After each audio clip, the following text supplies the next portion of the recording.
Well, welcome to Severn Steps, celebration of the first 100 years of Severn's history.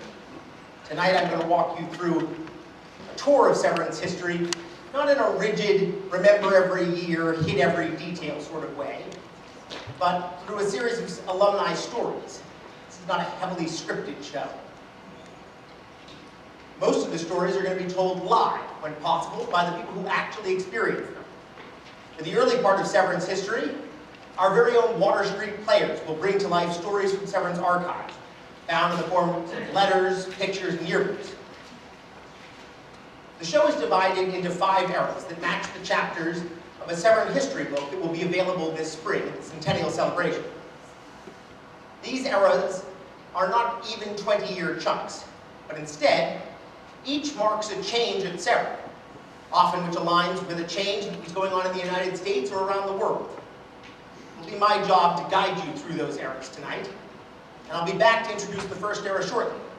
But first, it's my great pleasure to introduce you to John Norton, class of 1972. We'll tell you a little bit more about our program and introduce another special guest. Ladies and gentlemen, Mr. John Norton.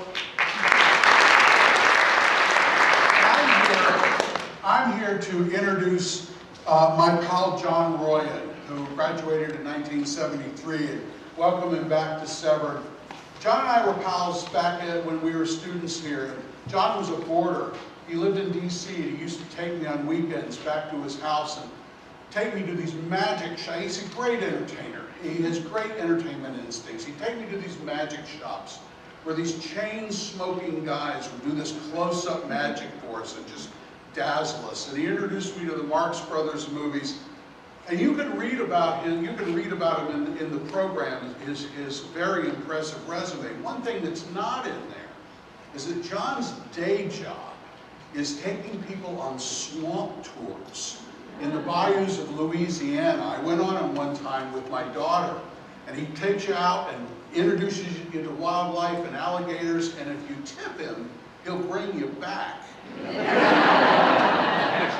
And then if you're ever in New Orleans on a Wednesday night, go down to the French Quarter, go to the Spotted Cat, and listen to this guy just tear the place up. It's hard for me to believe sometimes that much music is coming out of just 2 hands.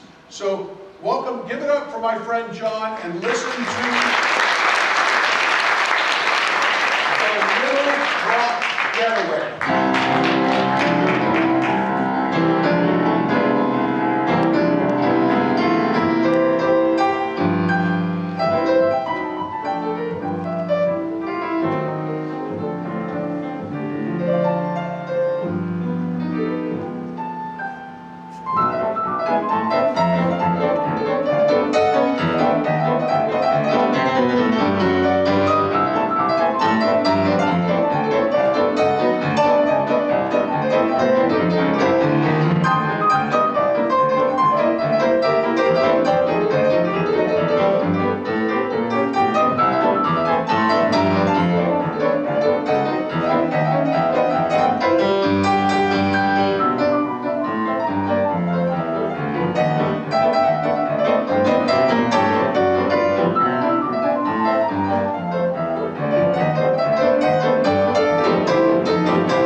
Hi again. It's an opportunity for me to introduce you to the first era, 1914 to 1938. Severn was founded in 1914. Now, I take you now to a time when this was just a rural country, all-boys boarding school that prepared students for the Naval Academy entrance exam. Join me on a journey to Severn Park of 100 years ago, then called Boone, Maryland. There's not much here. It's farms, land, a view of the Severn, and train tracks that connect Annapolis to Baltimore.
Susan, I think this is it.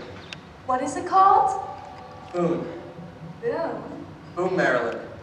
Well, it certainly is out in the country. Nothing here. Oh, is that what they mean by the boonies? Looks like it.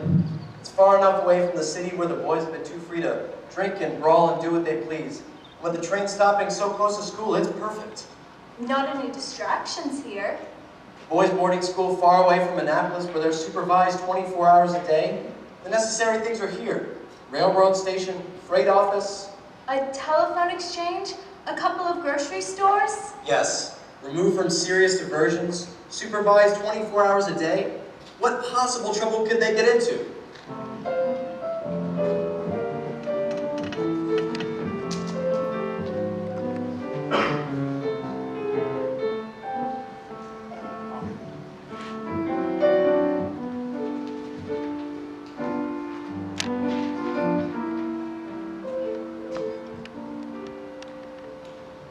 Delta PA, August 17, 1915.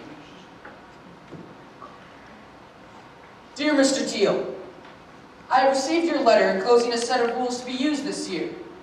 With the demerit system, I think that these rules can be enforced to better advantage than heretofore. The smoking rule is going to prove most troublesome for us. I am of the opinion that if you permitted it on the school grounds, no, the school buildings only, but permitted it on the grounds, we should achieve better results. I fear that we should merely drive the boys away from the school to congregate at the store. All that any rule, of any kind, at any school will ever do is to prevent the boys from smoking where you conceal. I am heartily in accord with you as far as the other rules are concerned. Make the following list as suggested for our own guidance in case. Overstaying leave, 20 demerits. Habitual tardiness at breakfast, 25 demerits. Card playing, 20 demerits. Carelessly left room, 25 demerits. Loud swearing and vulgar language, 25 demerits. The above is merely a suggestion. I'll talk over the matter with you just before school starts. Sincerely, A. K. Hawkins.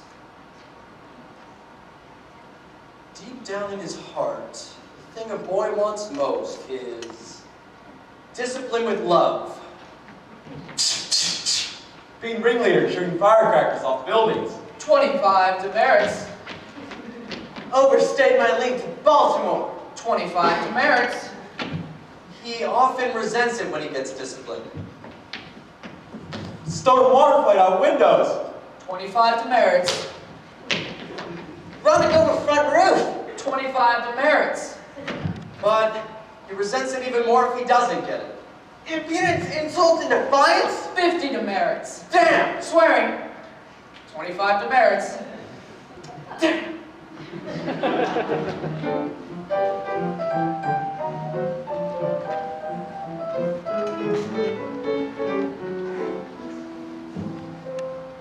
September 1, 1915, Newton, Kansas. Dear Mr. Teal, I presume Elmer has by this time arrived safely. It would please us, could we hear from you from time to time as to his conduct and progress? Kindly advise us on his physical well-being. Yours truly.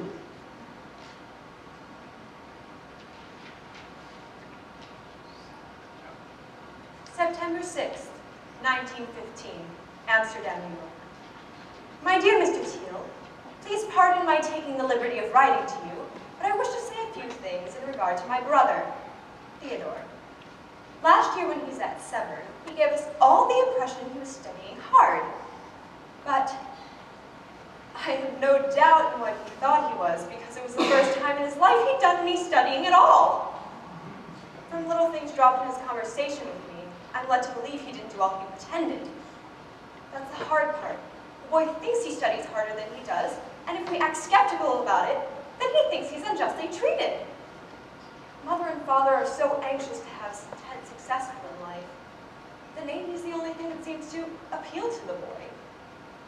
Ted's a good boy in other ways, but sometimes it just seems he could have some common sense and try not to try the patience of his family to the straining point. He thinks a great deal of your opinion, Mr. Teal. I beg of you to have occasional heart-to-heart talks with the boy and appealed to his manhood. Mother wished me particularly to say that there should be less permission to go to Baltimore.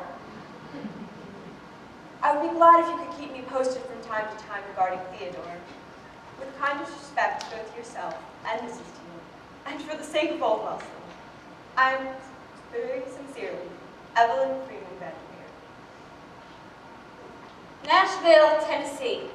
Dear Mr. Teal, I give you my boy, who has never been away from me a day in his life, to prepare for what I hope will be a successful and useful career. I give you my greatest treasure. I beg to remain very cordially yours, Catherine Haley Kenny. Dear Mr. Teal, your school has improved Herbert in many ways, for he needed getting away from home and being with other boys and men. At home, he was surrounded by women, which was disastrous to a manly spirit. Thank you and your teachers. Dear Mr. Teal, yours received regarding Frank. I have been trying to drill him in the importance of obedience. Sorry you have had any trouble, and you can rest assured that I will do all I can with him. I can readily see the position it puts you in to have one boy breaking all the rules. I do not understand why Frank should be so disobedient. His head is full of girls, I guess. Thank you for your past courtesies. I remain H.G. Peddle.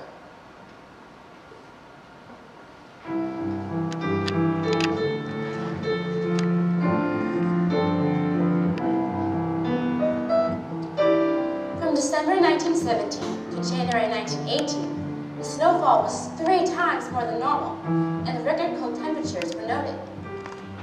Mrs. Rollin Teal, an avid sports enthusiast, skated with a friend to Annapolis and was mentioned in the New York Times. Mr. Teal was most unhappy about this adventure.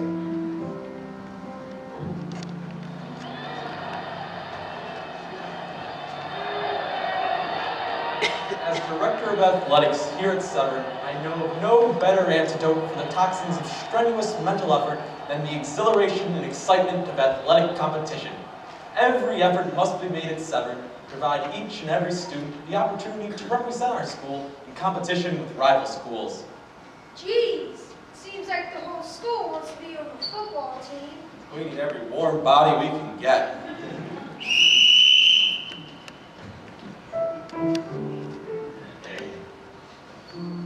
October 1918 Evening Capital. Hundreds are infected with the flu epidemic. There are lines outside of Green's drugstore in Annapolis. Schools are closed. Many people have died.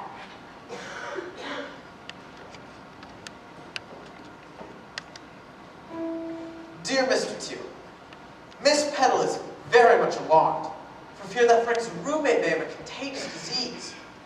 Would you see that the room is fumigated and have a doctor examine Frank? Oh, and I think it would be a good idea to put a ban on going to Baltimore, as the influenza is prevalent there. Dear Mr. Teal, I have received a letter from Hugh today stating that he was withdrawn from the February examinations class and taken up with the April class because of his inability to handle algebra. I had hoped he would show better form, but of course the suspension of classes due to the flu epidemic was a heavy handicap. Severn did not have any flu casualties. Many attributed this success to Dr. Billingsley, who had a pill for everything.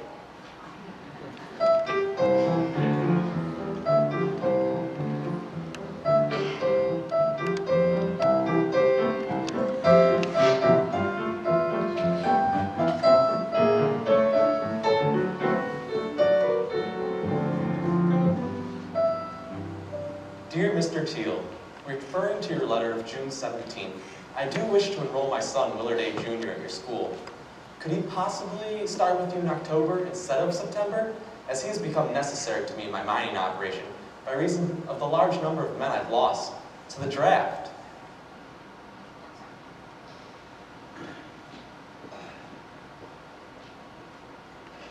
September 26, 1918. Northampton, Massachusetts. My dear Mr. Teal, the tone of my son's letter puzzles me a little.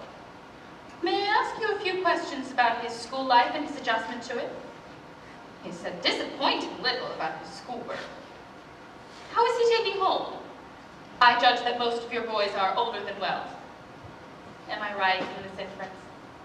I had hoped that the quiet of your country school would have been especially beneficial to a boy of Wells' age and impressionable character, but he writes of going to Annapolis to dine, to the movies afterwards, and I am anxious to know whether a master accompanies the boys on such trips. I'm wondering if the boys suddenly being thrown in with other boys, who, being older, have been accustomed to more liberty than he has known. He writes often for money, which surprises me, as I should have thought your surroundings conducive to economy. He wrote most happily of the little dance which Mrs. Teal so kindly allowed boys. But now he seems to be sharing extensive preparations for another dance at Thanksgiving. This latter to be quite an expensive and elaborate affair, I infer. This will not do for us at any time, but especially to be deplored in wartime. I do so want Wells to get quickly into the spirit of work, and he must be held to the high purpose of getting ready for those April examinations. I would be very grateful, Mr. Teal, if you would write me frankly in regard to my boy, for whom I am naturally eager to do the best thing possible. Very sincerely yours, Ruth C. Fields.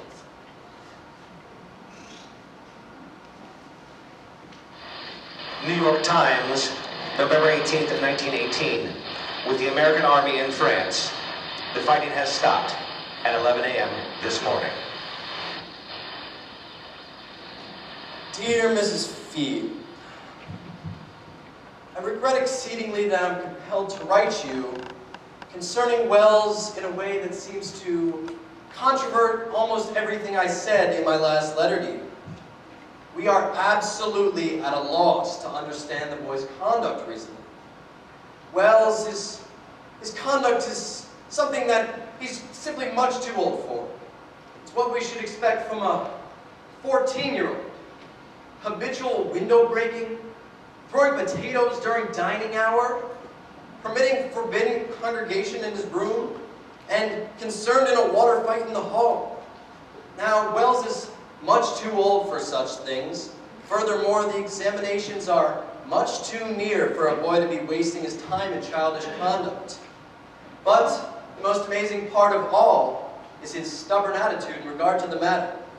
I would therefore ask you to help us with your forceful influence to put a stop to this sort of thing once and for always.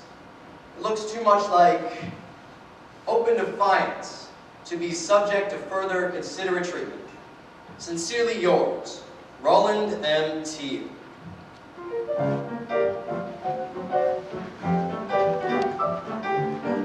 The uncertainties of 1919 are over, and America is going on to better times with daring clothes, sensual jazz, and scandalous dances.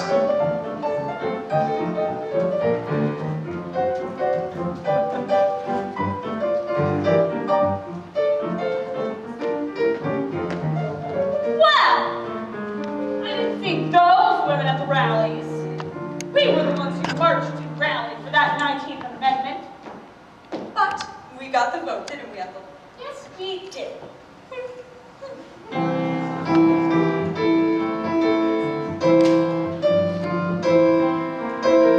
The 1928 football team tied Baltimore and Poly in the state championship. Lacrosse is a great program too. Severn is a lacrosse prep school power, and since most students enter the Naval Academy, every year, Severn varsity lacrosse team is the Naval Academy plebe team.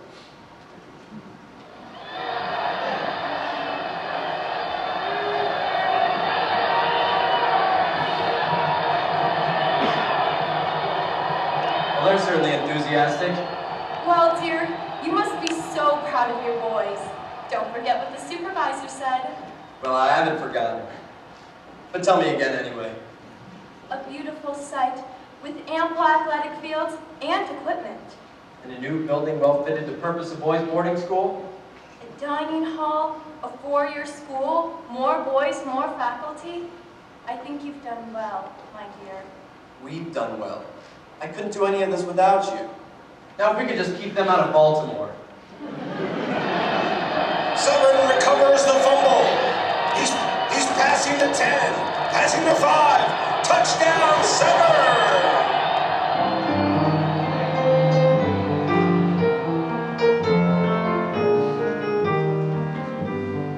October 24th, 1929. Prices of stocks crash in heavy liquidation.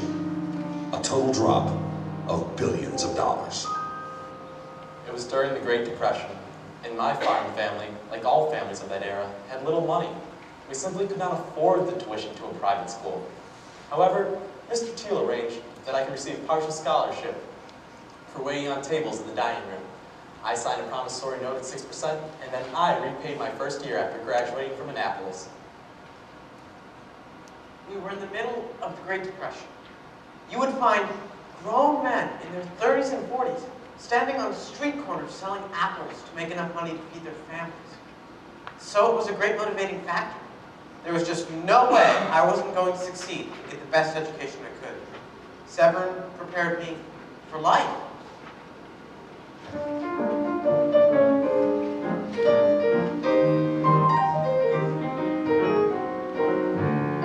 We are formally opening the social season tonight, December 4th, with our annual dance in the Commons Room.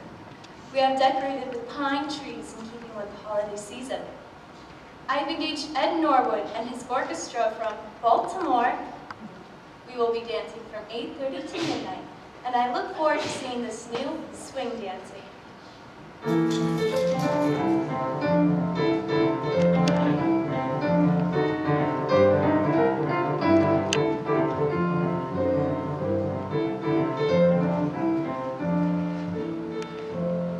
'39 marks the end of the first era, the first major change at Severn. Once again, most of the world is at war. Take you now to Severn of the 1940s, where the atmosphere is dominated by the draft in World War II.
September 1940, the Selective Service Act was passed, and for the first time in history, American boys were being drafted during peacetime. You have the confidence and the gratitude and the love of your countrymen. We are all with you in the task which enlists the services of all Americans, the task of keeping the peace in this new world around us.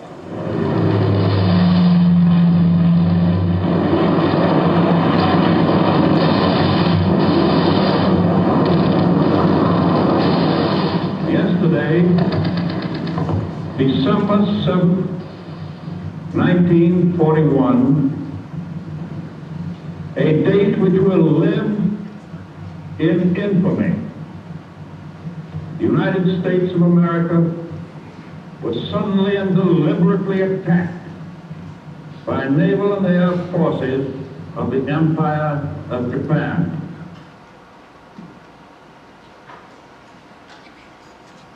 The wars affecting Severn as enrollment is dropping.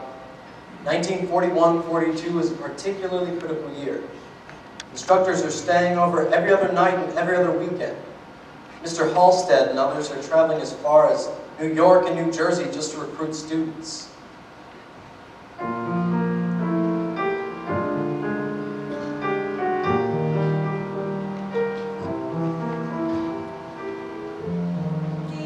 Brockmeyer family ran a very popular store where many Severn students lived together.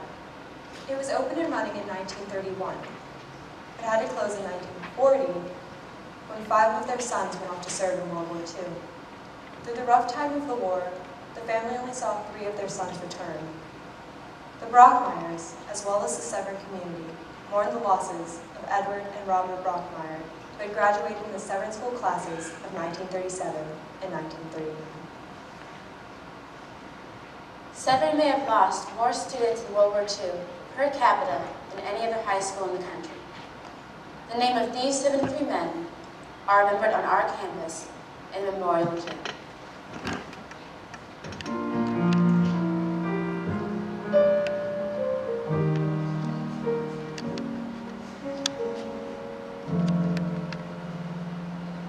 Imagine it is 1945, and I am 13. I'm small, about 90 pounds, and I'm standing in the line to get books. I look and see these great big men. They're like 20, 21, and they've just come back from the war. They live separate from us in shacks A or B.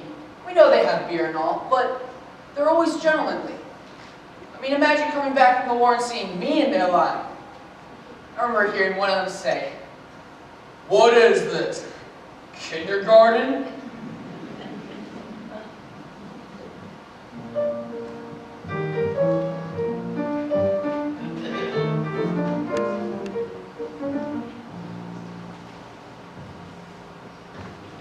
Cars were the big thing after the war.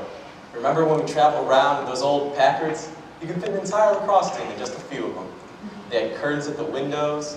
We put our collars up and the curtains down as we went into the Naval Academy. We thought we looked like gangsters. Those were the Al Capone cars of Severn.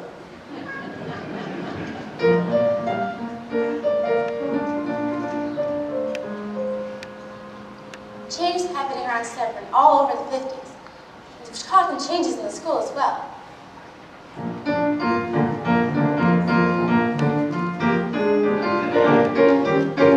February 5th, 1950. Last passenger train to Annapolis. 1952, the Chesapeake Bay Bridge connects us to the Eastern Shore. 1955, Albert K. Hawkins becomes second headmaster at Severn. The John Hanson Highway is under construction to connect us to Washington, D.C. 1957, Paul Kesmo becomes the third headmaster at Severn. 1958, the first mall opens in Herondale to connect us to shopping. At Severn, the junior high, now called the middle school, was added, and liberal arts.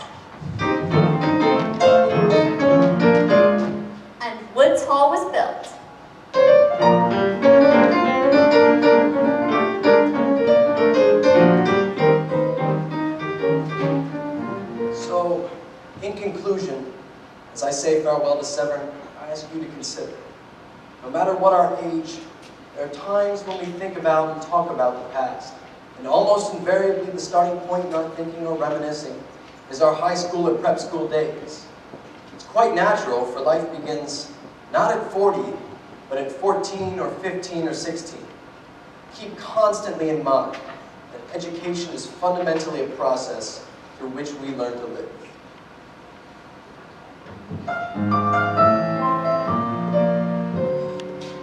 Our third era, which will take us through to intermission, is 1959-75.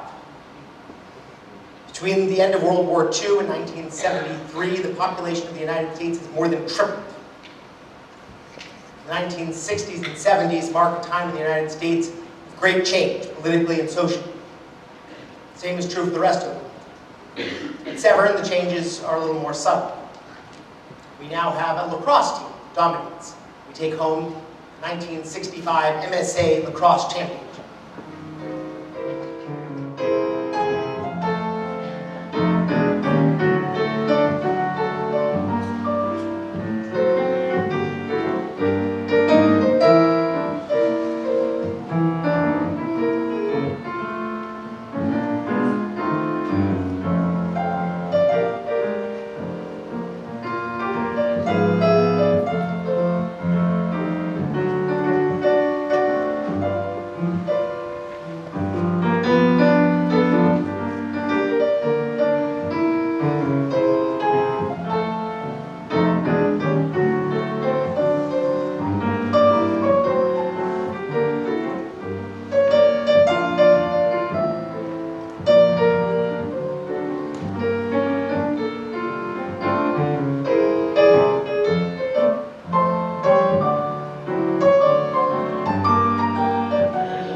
volunteer mothers were making everything happen at Severn. There was a mother's beautification committee. They were dedicated to creating a more relaxed atmosphere on campus. With the Cold War raging, people building air raid shelters at home, while at school, kids practiced duck and cover drills. A more relaxed atmosphere would have been a help.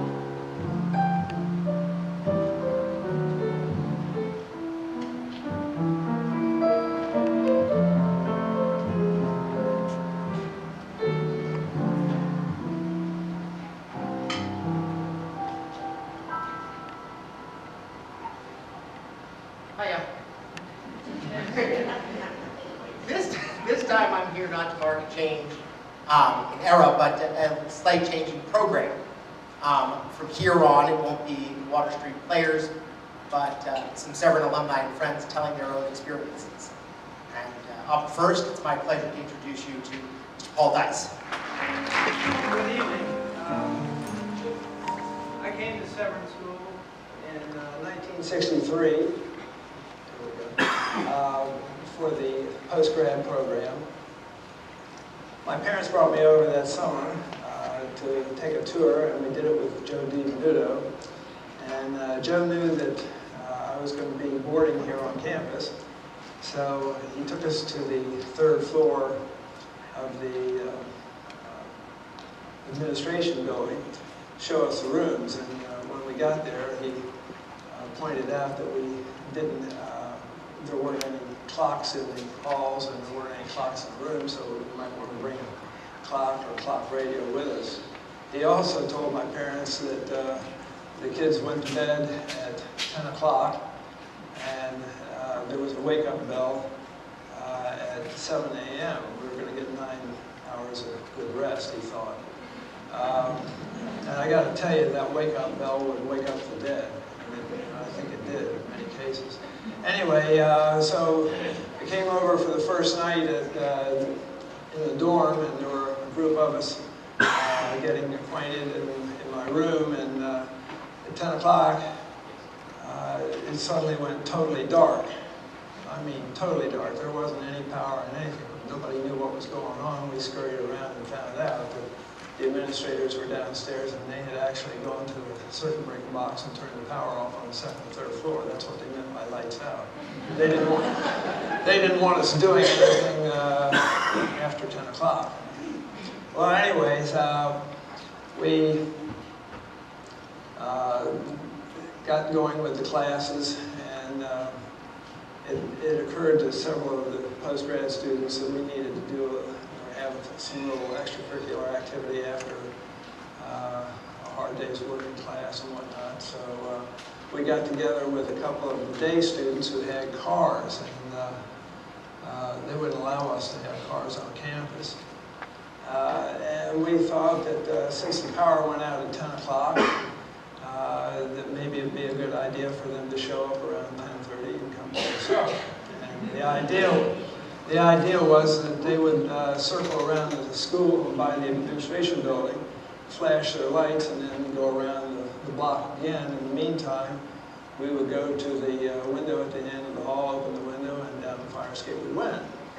And with our, the fact that we were all 18 or older, most of us were 18, we decided we would go down to Georgetown for the evening. You could buy beer there at 18, and they had some good pizza. So we would go down, leave here at 10:30, and we probably got back somewhere between 1:30 and 2 o'clock in the morning. And getting up at 7 o'clock in the morning, that didn't make for a whole lot of sleep on our part. Well, a few of us had very lovable Captain Marable for algebra class first period. And we'd come in and we'd be yawning and, kind of doze off, and some of them actually put their head down and went to sleep. And he started out by just kind of walking around and giving us a pat on the back and saying, "Come on, wake up, let's go here." And, but it continued, and he got really kind of put out by it. And he said, "I can't figure this out. You all get 9 hours of sleep every night, and yet you come in here and you look like you haven't slept at all. Some of us got very little sleep. Anyways, he went to the faculty, and apparently some other teachers were noticing the same thing. So Commander Seeger, one of the science teachers, I guess lived close by because he took it upon himself to start making nightly trips around the administration building. He was determined he was going to keep us in the building. He, I guess, heard that some of us were leaving. So anyways, he started making these trips. Well, of course, he was carrying a flashlight. And when that flashlight disappeared, we'd see the car come and flash that they were here. We'd see where his flashlight was, and as soon as it disappeared around the other side of the building, down the fire escape it went. He didn't stop us. But the unfortunate part about it was that Commander Seeger, we all knew, meant well.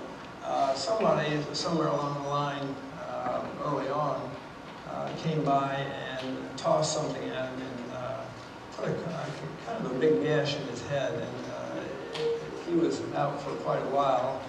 And we all felt bad about it. Of course, we kept on going. But anyway, for Christmas, we thought we would give him a little gag gift. So we got a hard hat and we taped a flashlight on top of it and gave it to him. And it was a gag gift. But my gosh, he thought that was just the best thing he'd ever received from anybody, I think. Because that hat was always on his head, and he started up his walks around the building again, and of course, that just made it a whole lot easier for us. That light was a whole lot more powerful than the one he was using before. It was up on top of his head, so we knew right where he was, and boom, we were gone.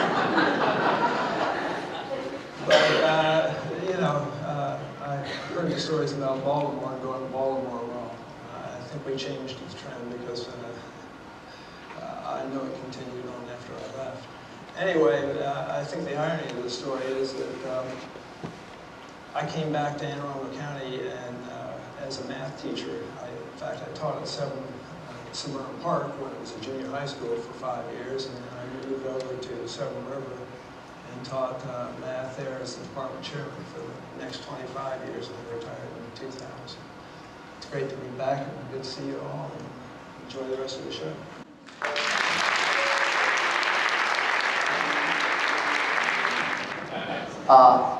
I'm Nick Codd, and I'm here. I wanted to tell you about our junior-senior prom. The juniors got to put the prom on for the seniors just coast through it. And my best friend Bryson and I, Bryson Popham, were chairman of the prom committee. And Bryson pretty much let me do what I wanted to do. So I hired a company that decorated Memorial Gym. And they hung drapes from floor to ceiling around the perimeter. They hung drapery from the ceiling. They hung chandeliers. They put a fountain in. It was very elaborate. Actually, the drapery made an interesting habitat for the students who wanted to drink. So they would just go behind the curtain. And also, it was great because we did the floral arrangements courtesy of Jeff Taylor. Taylor is a classmate of ours at Taylor Funeral Home in Annapolis. He brought all the baskets from the funeral home, and we rearranged the flowers our liking. The moms were helping and everything. It was fabulous. Really. Anyway, the bill, we got the bill for all this, and it was $800, which was equal of the tuition. And, well, my parents paid for it. They didn't have any problem. They just said, oh, well, mixed numbers. Very nice. And they'd never let me forget.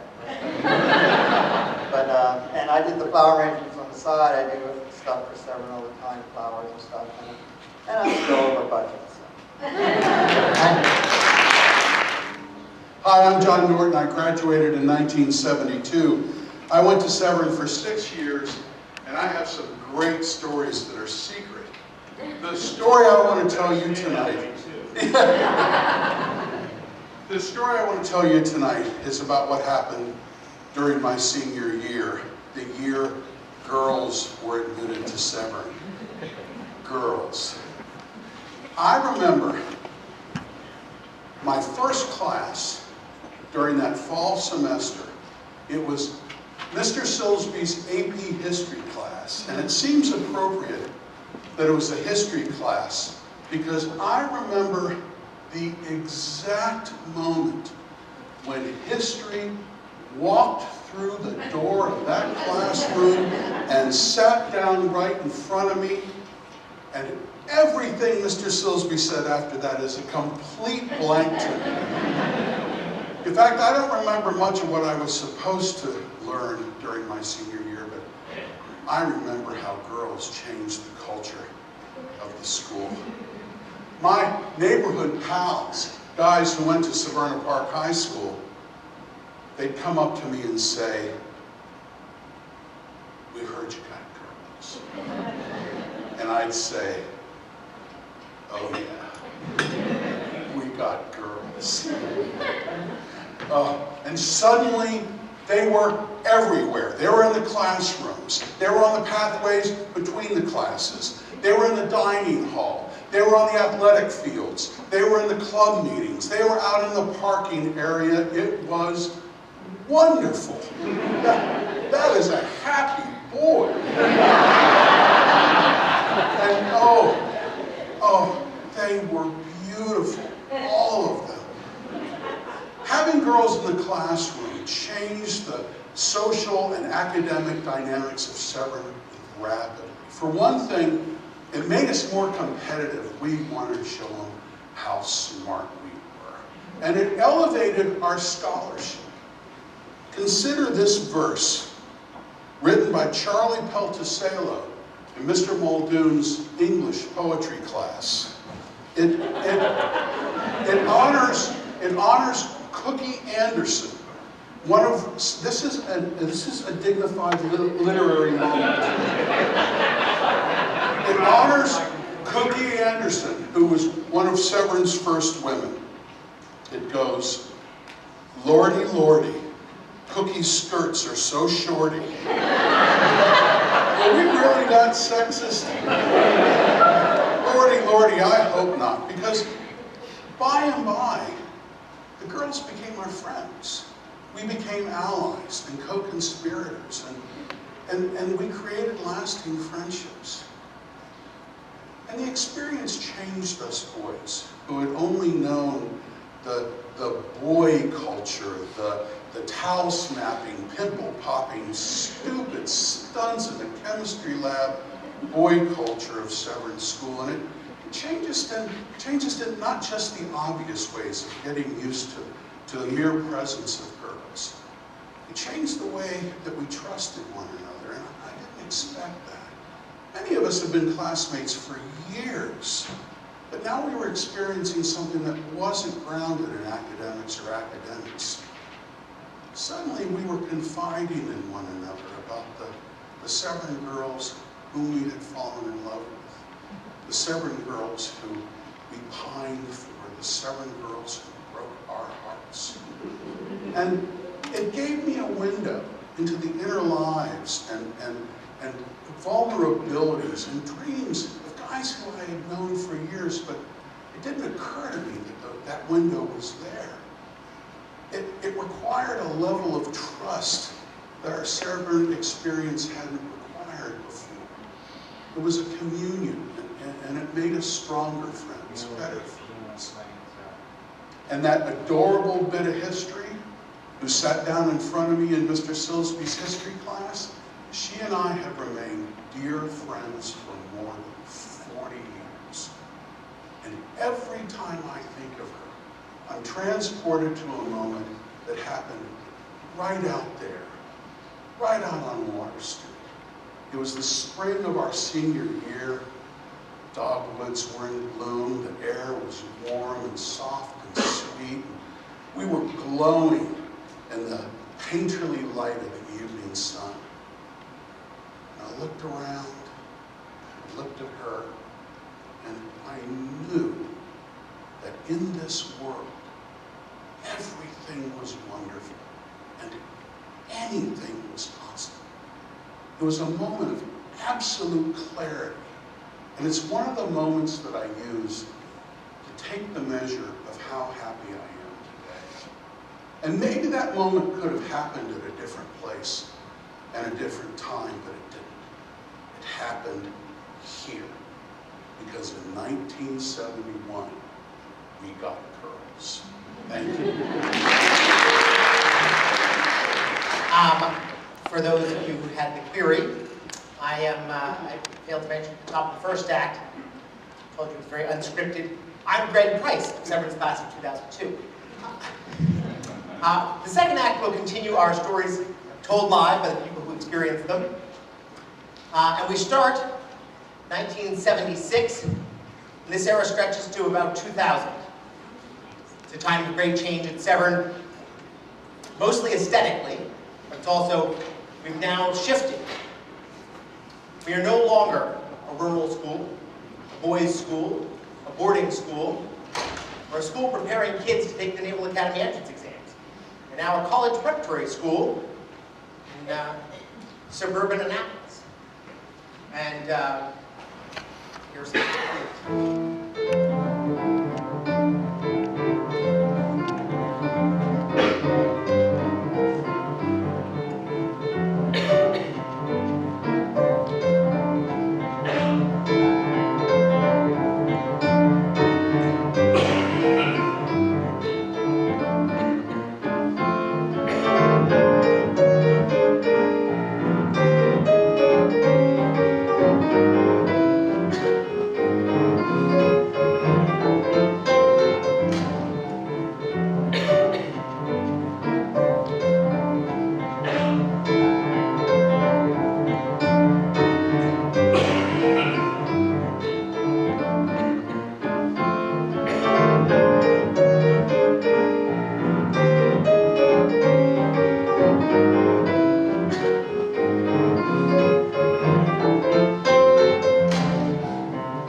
and gentlemen. My name is Victoria Evans Hilden. I graduated with the class of 1974. I transferred from Severn Park High School to Severn School, and it was a big transition. Dress codes, and the biggest one I think was probably no buses. We had to drive our car to school, which my friends thought was kind of cool, because I was only one of the few people that got to drive the car to school. And it kind of made for an interesting story. It was a March morning, getting ready for school. A little bit of rain coming down out of the sky. Coming to school, driving my mom's brand new Toyota Corolla. Thought it was kind of cool. Pulled into the parking lot, and there was my boyfriend sitting there in his car. And there was a parking place right in front of him. So I thought, oh, I'm just going to park right there. And of course, the leaves were wet. Have you ever hit your brakes on wet leaves? Kind of like hitting ice. And I crashed right into the front of Donnie's brand new 1973 baby blue VW boat. And we stopped. And there was no getting those cars parked. We tried, but we had to get to class. So we went to class. And during the day, I endured comments as to my driving ability and being a girl. And just kind of took it. After class, we came out to the parking lot, and at that time, it took the entire senior class jumping up and down on top of the bumpers to get the cars apart. We were successful, and we did get the cars apart. Parents weren't really happy about it. My mom just gave me my license back last week. What can I say? I've made a lot of good friends at Severn, many that have endured it for 40 years. Did I say that? That I've graduated. I've kept in touch with many of my classmates and many more that graduated before me and after me. I had the opportunity to meet with a bunch of girls a couple weeks ago, and someone asked us to define Severn in one word. Most of us were at a loss for words, except for my very good friend Cheryl Ritchie. I'm going to read this because I want to quote her exactly. She said, if I had to define Severn in one word, it would be forever. Forever as when our family lost our father last year and needed to make several business decisions. It took just 2 phone calls to Severn alums, and we got the information and could make the decision that we needed. Forever as when I got a call from a Severn classmate who said she was coming down to visit with me. No explanation needed, just wanted to see how I was doing. Forever, as in Claudia Clanton's Celebration of Life, when a whole table of Severn admirals showed up. Forever, as in the expectation of honesty, loyalty, and respect in relationships we started with our classmates years ago and which endure today. Some things are just forever right, and Severn got it completely right.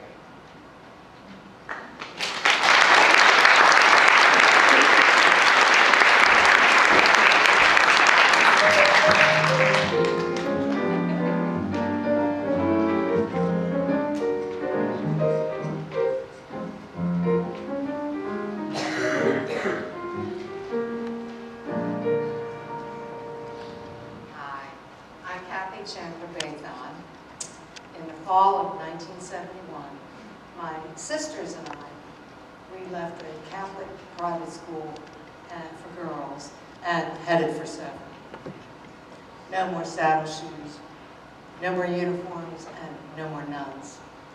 Ah, yes, boys. At first, I thought Severn was a dump, so admitting girls really beautified the campus. As an awkward 7th grader, let me take you through my day. First period, Mr. Lauk, English. He brought in a record player, and we listened to Quadrophenia by the Who. This was an attempt for us to get in touch with our aspirations and disappointments and put them on paper. Man, we seventh graders were cool. Second class, second building. The basement of the cafeteria was the science class with Mr. Bassett. Photosynthesis. Try spelling that on a timed exam. Next, up from the basement, up to Teal Hall, up those creaky steps to Madame Salmon's class. Bonjour. She introduced us to the opera Carmen and La Muse. I loved it. The boys used this class as morning nap time. Down the creaky stairs, off to Woods Hall. Mr. Hubbard's history class. He was a football and lacrosse coach. And as we girls were fixated on Mr. Hubbard, the boys would really man up. They would raise their hands and yell out answers to questions just to get the girls' attention. Lunchtime. As we scampered to the cafeteria, our boyfriends and upperclassmen would hold the doors and let the ladies pass through first. It was glorious. We had assigned tables in the cafeteria, and each week we would rotate waitressing. This was my favorite time. The laughter, the jokes. We would complete our homework assignments and help one another and share with one another. 10 minutes till next class. Up those creaky stairs of Teal Hall to the girls' locker room. A lavatory stop, a puff of a cigarette. Brush your hair and you're off and running. Again to Woods Hall. Mr. Cliff's math class. Now, out of breath and quite sweaty. It was definitely nap time. Boom, an eraser to Tim's head. Wake up! We girls barely stayed awake, but we didn't want chalk dust in our hair.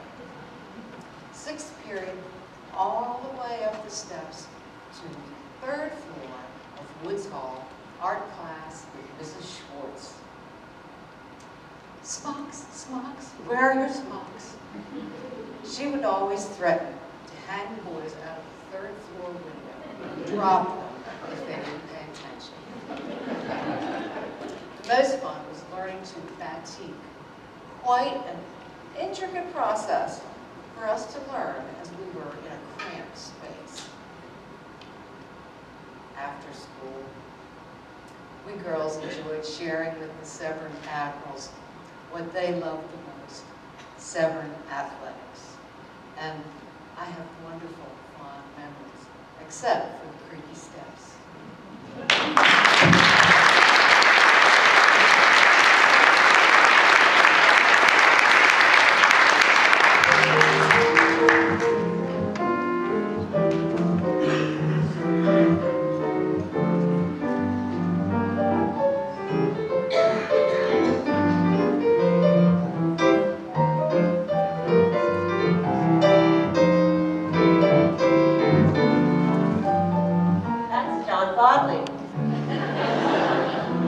Bodley we all had a crush on.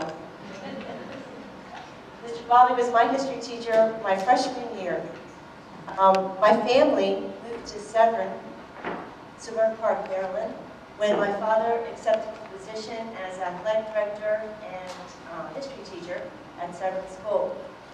We were coming from Antwerp, Belgium, so we were very unfamiliar with the area. My mother wanted to get to know the lay of the land and find us the perfect house. So my parents agreed to live in the tiny apartment above the dining hall our first year here until we got to know the area. It was a tight fit for a family of 6 and 3 beagles, but we didn't seem to mind or notice. Unless you count the time Betsy, my oldest beagle, escaped from the apartment and invited herself to the international club dinner the students were having down in the dining hall. She ate an entire crock pot of chili. You should have seen her stomach. We had the worst time getting her up the stairs. It was a long night, and I can tell you, it was pretty crowded that evening. The campus was our playground, though. My sisters and I, we would climb out the window of our bedroom, and that led to the flat roof of the dining hall. And we would have some serious competitive foursquare tournaments there. The campus, we would play hand and capture the flag with the Silsbys and the Dominic kids. We didn't mind the big ruts that the rain made because it would make great for our bikes and jumps. My mother joined the faculty and staff later that year as an administrative assistant to Dr. Silsby and also Mr. Gray. My parents worked at Severn for 25 years. My three sisters and I attended Severn. I was here when the 6th grade came, and we thought they were so cute. I graduated in 1981, and I came back here shortly afterwards to teach and begin my career as a teacher in the middle school, teaching those cute 6th graders.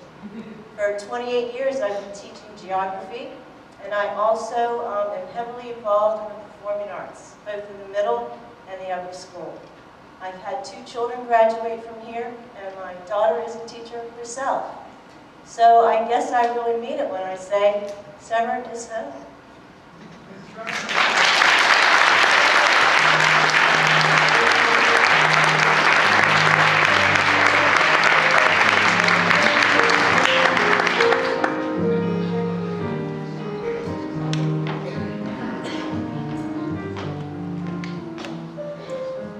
Well, I arrived at Severn School in the fall of 1977, a bespectacled 12-year-old 7th grader. If I could have known then, I don't think I could have possibly known then the impact that the decision to come to Severn would have on my entire life. My family had recently moved to Annapolis, and so coming to Severn was just part of the adventure of living in a new place, and it really was an adventure coming to Severn. Most days, I rode the MTA, or the public bus, to school. A group of us would walk up to Church Circle, and we'd hop on the bus, and we'd ride to Severn Park. And as a 12-year-old 7th grader, that made me feel very grown up and independent.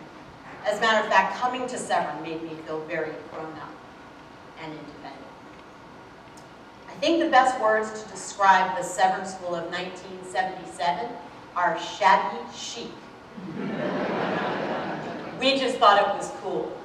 You know, Severn was a campus, and most of us were coming from elementary schools where we had been in one classroom all day. So it was really cool to walk between buildings to go to your classes, and we would walk from Woods Hall to the dining hall to Teal Hall to the dorm, and then back through Teal Hall. And we just thought that was awesome.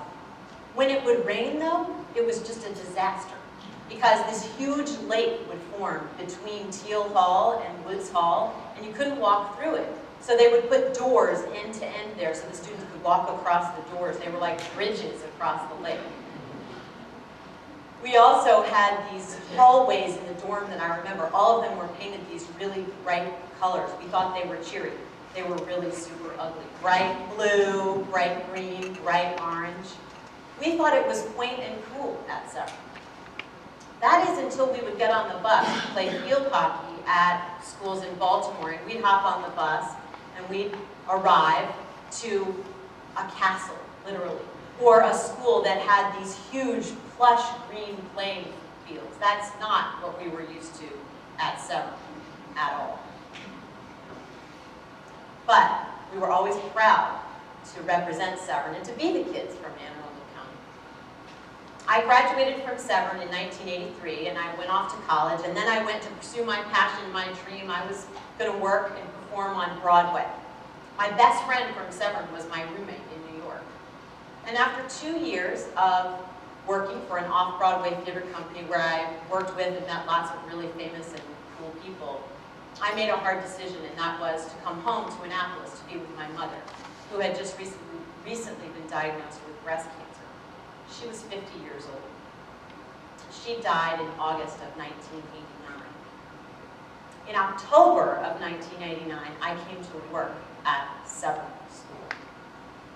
And even though I had loved Severn as a student, I had obviously had great teachers and I had made friendships that would last a lifetime. My perspective had changed. You know, the Severn that I remembered as a student, it had changed a little. The physical plant, Teal Hall was gone and there was an addition made to the back of the dorm. But when it would rain, that lake would still appear and down the doors would go, and the playing fields, depending on the weather, would either be a dust bowl or a mud pit. And those bright colors in the dorm, I came to realize that the reason those bright colors were there was because that was the leftover cheapest paint that they could get to paint those hallways. So Severn was really in need of some serious work, and it didn't seem quite so quaint and cool anymore. As a matter of fact, the quality of the physical plant simply didn't match the quality of the program at Severn. So I was excited to come to work here to help try to, shore things up a bit. We had some work to do. We needed to make sure enrollment was where it needed to be to pay the teachers who did the good work that they'd been doing here for so long. And we needed to raise some money to build some buildings and transform our campus, because tuition dollars don't pay for new buildings at all. But I knew in my heart that it was really the people of Severn that made the difference. It was the teachers and the students and the Severn family that is what it was all about. There's one story that I remember that I think sort of sums up Severn. It was at my mother's funeral, and a friend of my mother's who lived in Annapolis, she hadn't sent her kids to Severn. But she came up to me at my mother's funeral and she put her arm around me and she said, "Molly, if I had known that sending my kids to Severn would have given them this." And she pointed to the dozens and dozens of young people that were there, the teachers that were there, the Severn family that was there to support my family. Me, my sister Sally, who was Severn class of '86, and my brother Roberts, who was Severn class of '88. She said, "Molly, if I had known that it would have given them this, it would have been worth all the money in the world." And that's priceless.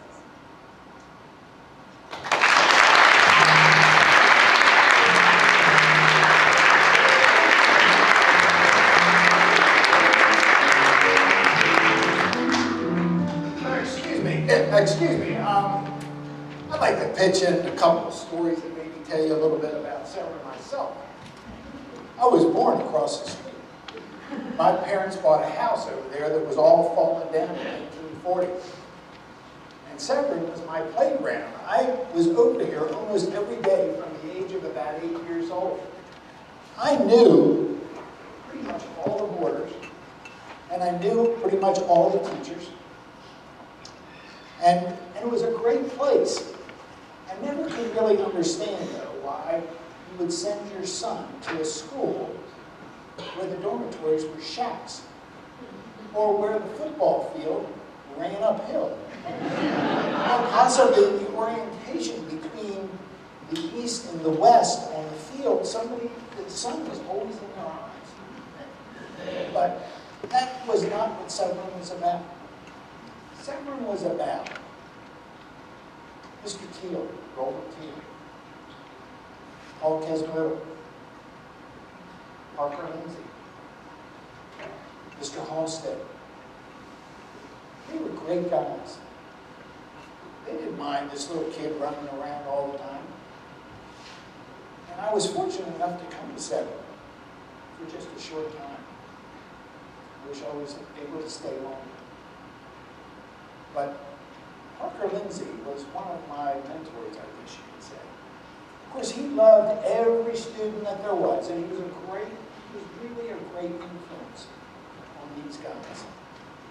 Well, I was careless in my math, and I would add 2 and 2 and write down 5. And Parker Lindsay could be on the other side of the room, and he could see what I did, and he would come across the room, and he would hit me in the arm, really, really hard. And so I quickly learned that when I wrote down 2 and 2 and was about ready to say 5, nope, just a second, I'm just giving you an example. Don't hit him now. That it kept me straight and through my life. I don't make those mistakes too much because I know that he's looking at me. These guys were here for the passion, the love. They weren't here for the money. They weren't here for the conditions. They were here to influence and help all of these young men to go out and to be better people. Severn was in bad shape, just like Molly said. In 1989, the Buildings and Grounds Committee wished to build a sidewalk that would take care of that mud puddle where the doors were. It was $1,500. We didn't have the money. Severn screamed for attention. And so the board, and many of the board members, parents, faculty, we got together, we had a little ad hoc committee. Don Allen's here tonight. He was on the ad hoc committee with us. And we'd go down to Damon's Restaurant, which was the old wagon wheels, if anybody remembers, in this scuzzy little room, and we would eat these ribs that would be there. And we put together a site plan of the campus. It's still under my bed, matter of fact, that site plan. And we would all sit around and eat ribs, and we'd say, well, you know, if we were to be able to build a building, now understand, we didn't have 2 cents to rub together. If we could put together a building, what would we have? Oh, I think you need to have an auditorium, somebody would say. All right, write down an auditorium. I think we need a swimming pool. We're not having a swimming pool. I think you need a new dining hall, because the old dining hall smells like lard from all the grease that gross. And so you need a new dining hall. Well, let me tell you, we need some fine arts too. So we got to have some of those. All right, we got to have dance, and we have to have 3-dimensional art. We need some classroom, maybe a lecture hall. So we kind of put this all together. And you know, what we did was create enthusiasm, vision, and can-do attitude. And all at once, it was contagious. Everybody was saying, well, you know, if we had a student center, it would be really great. And finally, Chris McCleary came up with a nice gift. We were starting. We were on our way. Other people jumped in. And Price jumped in and helped out with everything. And before you know it, here we are. And it continued to grow. Because the campus doesn't look like it did in 1980. Now, it needs change, even more change. It needs to continue. Doug Lagarde and the board of trustees need to keep the ball rolling. We need to make it better and better and better. This school is built on a foundation from these men who dedicated their lives because, in all honesty, they got out of college, they came to Severn School, and stayed here until they died. So I say, thank you, Mr. Teal. Thank you, Paul Casimodo. Thank you, Parker Lindsay. Thank you, Mr. Halstead. And thank you, Dr. Billings, who was here for every single day. These guys are what made it today. And the faculty that we have had all through the years are also guys that deserve all the credit. Thank you.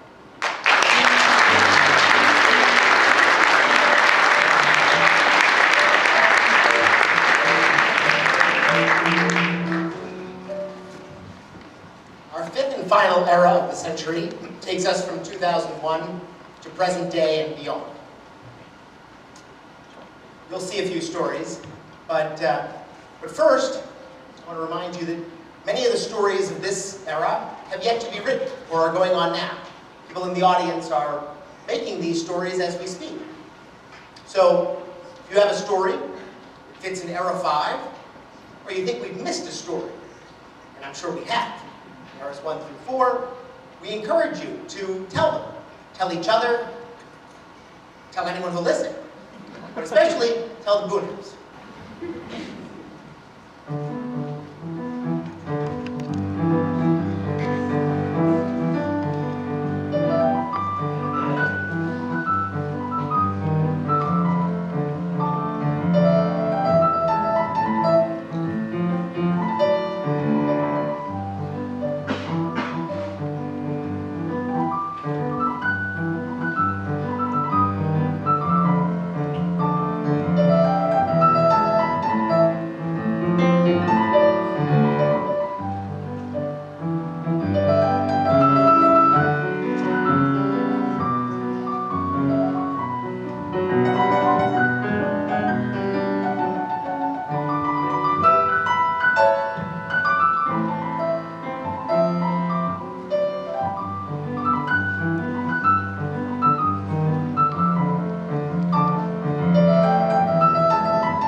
When I was asked to participate in tonight's program, I had a hard time saying no. I tried, of course. I do have better things to do, but Mrs. Valerio is persuasive and persistent and a little bit cunning. Mrs. Carper can attest to that as well. I was asked to serve as a sort of MC to tell a story, and I had a hard time saying no. But it wasn't only the persuasive powers of Mrs. Valerio, or the narcissistic joy I get from hearing my voice, that brought me back to Severn. It was a chance to give back to a place that has given me so much. The school I called home for 7 years, and that served as a major part of my life for the decade that followed, as I returned to cheer on, pick up, and drop off my 2 little sisters who followed my older brother to me here. When I was asked to participate in this program, I had a hard time saying no. When I moved to Severn Park with the family, it's only a few weeks before my 6th grade year. As with our other moves, we picked the school first, and then the house. We toured Severn as a family the previous spring. Aesthetically, the campus was not what it is today. The facilities hardly rivaled those of the Georgia Public School from which I was moving. And there, my 4th and 5th grade classrooms were aluminum-sided trailers, an empty lot behind a gym and cafeteria. Yet, Severn didn't seem a great leap forward. But we didn't choose Severn for its facilities. We chose Severn because it had a strong academic reputation and provided a personal, familial touch, reminded my father of his Boston prep school, and provided a stark contrast to my brother's 5,000-person strong Atlanta high school. We chose Severn because, despite its often dilapidated appearance and concrete campus, or perhaps at that time because of it, the teachers cared, the students showed true school spirit, and the administration knew everybody's name. We chose Severn for its people. When I arrived on campus in August of 1995, I didn't have a network of friends or neighborhood activities. I didn't know people at other schools. I hadn't played for the Severn Park Green Hornets. I could barely find my way from campus to Gino's Steaks. So as a result, this was it. From August of 1995 to June 2002, Severn was my everything. My school, my extracurricular activities, my only source of friends, my community, my neighborhood, my family. And not because it had to be either. I could have played club sports, could have joined a band, could have worked at a different summer camp. That's right, folks, summer's here too. But I didn't have to. I had a hard time saying no tonight because it was a chance to come back to give to a school that gave me so much. Gave me the opportunity to swim on Doc Heslin's swim team. And to student direct, write, and act here under the direction of the aforementioned Mrs. Valerio. Filled my weekends with speech contests and poetry readings under the tutelage of the ever-amusing and always patient Dr. Bond, and school van sing-along with Mr. Bodley on the way to Fed Challenge competitions. It encouraged me to give back to the community through bake sales and car washes, raise money from everything from restoring the Amazon rainforest to removing Afghanistan landmines. We sponsored endangered species and fed the Annapolis homeless. Between Key Club and Prom Committee, International Club dinners, Rotary, Garden, and Optimist Club essay contest, it seems from August of 1995 to June 2002, my every minute was spent with Severn.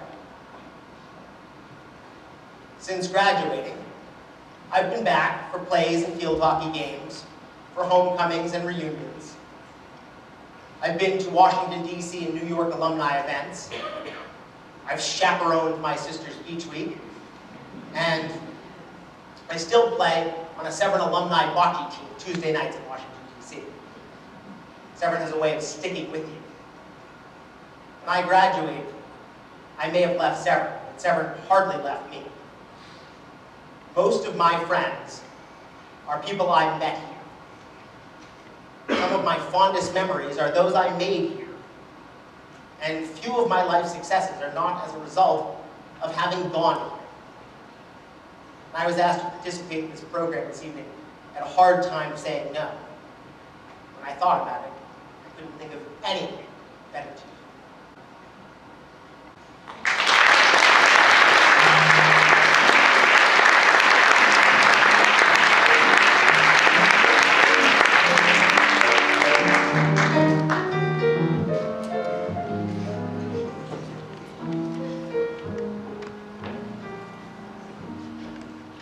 I'm Kate Dominic, 13 and a 7th grader here at Severn School.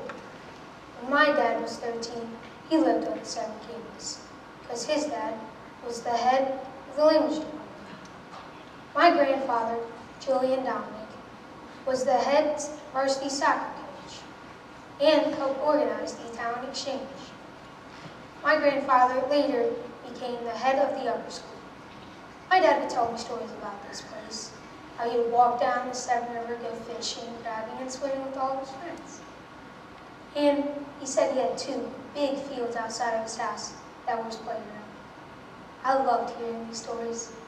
Then, one day, my dad said we were leaving North Carolina and coming here to Maryland. I thought he was crazy, because he said I was going to make new friends.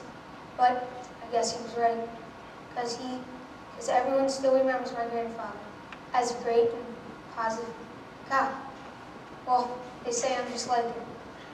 So, my grandfather and my father have these 7 memories, and I'm starting to create my own.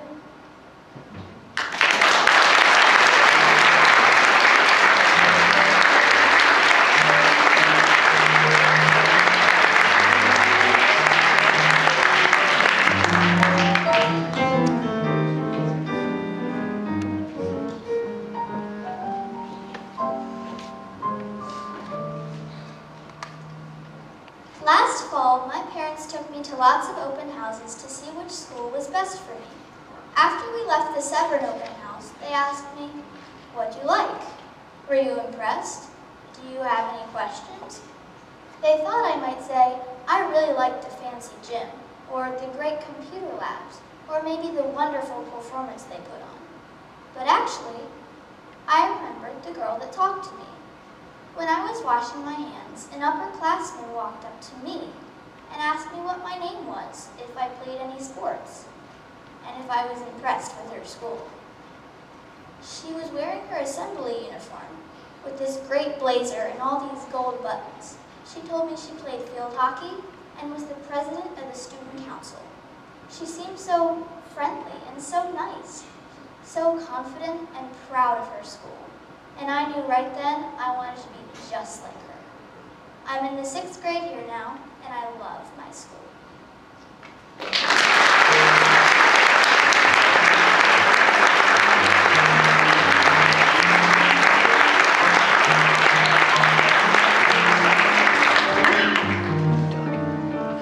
Change is inevitable, so let's make sure we are poised both structurally and psychologically to shape the change that is coming, to shape our preferred future.